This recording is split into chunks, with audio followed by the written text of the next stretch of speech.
nzajya ndata ineza y'uhoraho, nzajya nogeza ibikorwa bye bishimishije n'ineza y'Imana.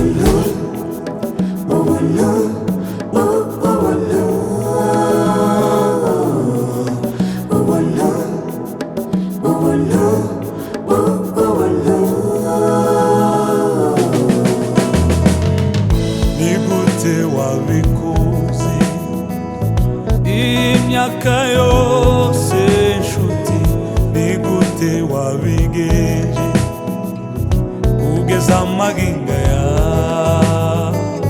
kunyura mu myonga no kurenga imisozi, Nyirimbabazi niwe wabikoze, yewe nigute nabikoze imyaka yose, nigute nabigenje muri iyo mvura,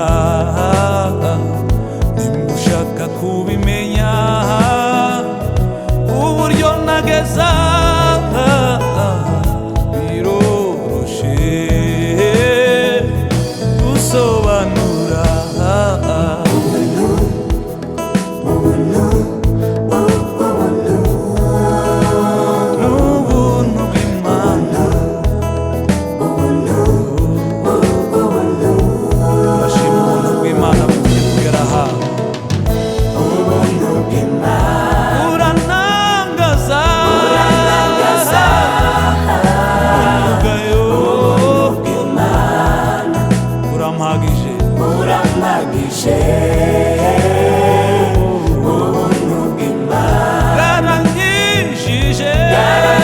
Twakijijwe n'ubuntu bwo kwizera, ntibyavuye ku mirimo myiza yacu,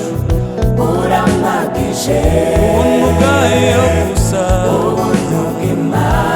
burantangaza, Yesu Kristo burampagije,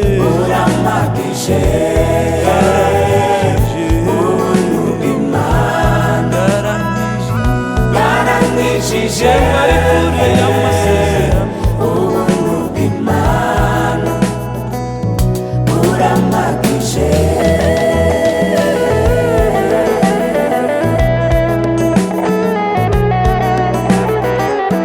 Lakini si uthamini uhai wangu kuwa kitu, mradi tu nikamilishe ule utume wangu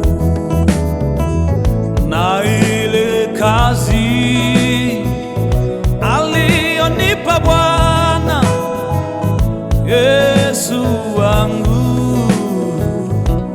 nifanye nishuhudie habari njema ya neema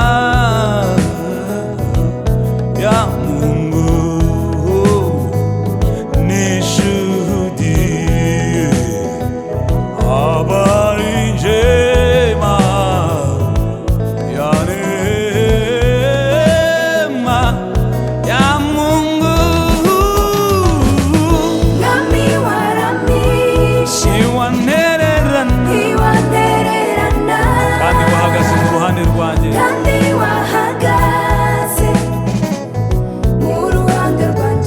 Mana waramishe, iwanererana kandi wahagaze mu ruhande rwanjye.